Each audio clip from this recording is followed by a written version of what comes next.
Però, nonostante Venezia fosse piena di medici, di spizieri e di barbieri cerusici, non sempre funzionava, anzi la medicina aveva limiti fortissimi allora, e quindi nelle malattie individuali e collettive ci si affidava ai santi e queste manifestazioni pubbliche di massa che si facevano per invocare dai santi la salvezza, la guarigione. Qua vi mostro la celeberrima processione in piazza San Marco dipinta da Gentile Bellini, fratello maggiore del mio preferito Giovanni Bellini, e tutte queste processioni, il Manzoni lo ha ben analizzato nei suoi Promessi Sposi, erano il mezzo attraverso il quale il contagio si diffondeva ancora di più, ma la devozione ai santi faceva parte della lotta contro le malattie.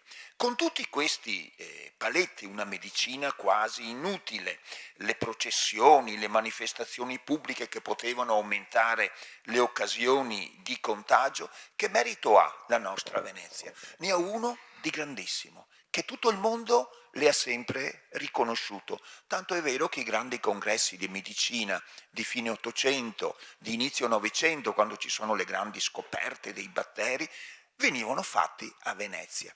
Venezia ha inventato la prevenzione sanitaria, è un'invenzione veneziana e si è salvata elaborando una politica di prevenzione sanitaria. Noi dovremmo anche da questo punto di vista essere orgogliosissimi del grande passato che abbiamo alle spalle, del grande passato della nostra Venezia. Però vi faccio una premessa.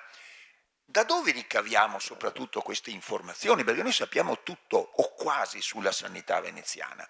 Dai famosi 5 registri, stesi in 20 anni e più di lavoro da Giovanni Antonio Boncio, adesso sono conservati all'Archivio di Stato di Venezia, 5 registri in cui il Boncio ha registrato tutte le leggi di sanità emanate dalla Repubblica di Venezia. E questa è la base dalla quale bisogna partire.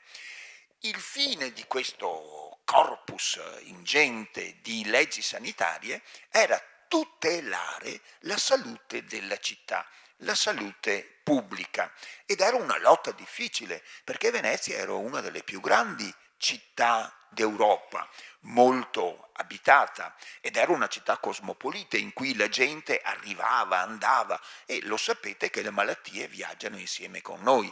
Una volta viaggiavano più lentamente sui cavalli, sulle navi, adesso le viaggia in aereo, in 2 ore le fa il giro del mondo, ma è con noi che le malattie viaggiano. E in una città cosmopolita e che era un continuo andirivieni come il Venezia con il suo porto, la lotta per la sanità pubblica era veramente difficile.